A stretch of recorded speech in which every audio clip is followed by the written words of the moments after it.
ลือนิดเดียวได้หนูป่ะอ๋อนึกว่าได้หนูนี่ครับข้าวเป็นแบบข้าวอุ้มก็คนขับสบายเลยชิวๆเลยเนี่ย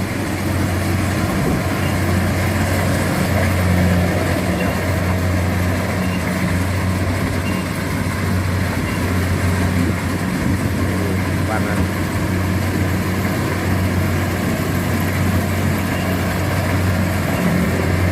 ต้นไม้หลายโพดเนาะ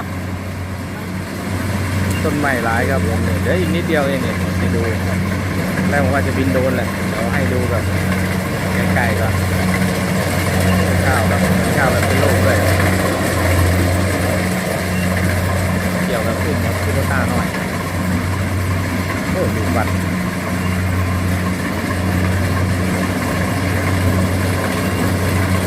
นิดเดียวครับ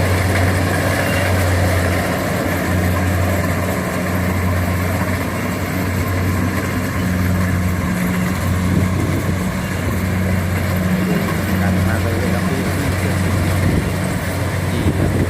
ครับเป็น70จะเป็นตัวรุ่น2กระสอบ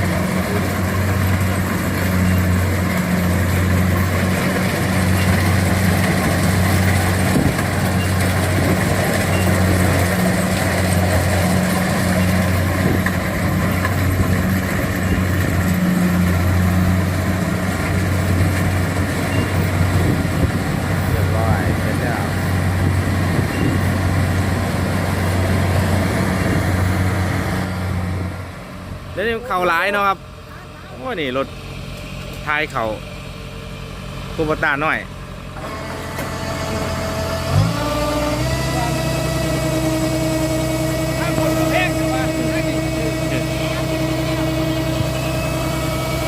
ท้ายเข่า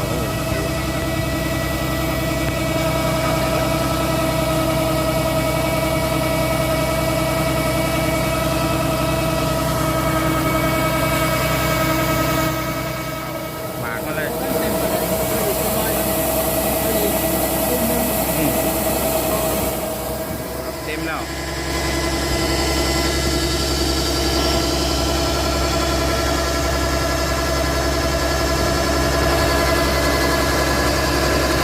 ให้ดูรถคูปต้า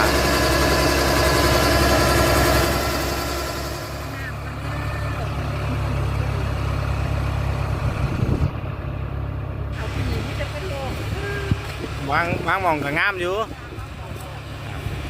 ครับเนี่ยเกี่ยวเข่าครับว่าเข่าไม่ค่อยได้ผลผลิตมาไหนครับเหมือนมันเข้ารีบครับผมเกี่ยวเล็กครับนาแบบนี้เสร็จเขาเลยมีแต่ต้นไม้ครับทั้งไม้ทั้งตอนาแบบแคบๆครับไปได้เดี๋ยวไปลุยตรงนั้นต่อครับผมเดี๋ยวผมจะบินแบบเป็นมุมสูงเนาะเพราะว่าจะได้แบบดูเพราะว่ามันกว้างครับ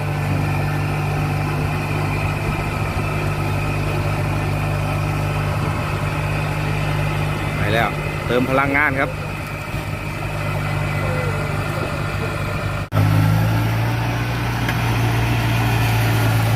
ดูล่อ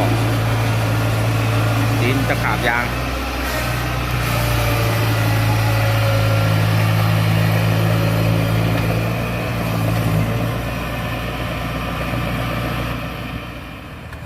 ตรงนี้เลยครับ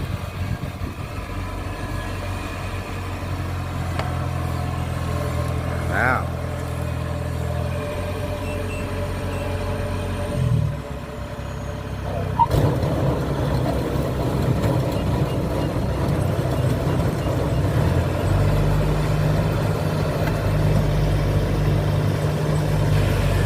ลงเกี่ยวแล้วครับผม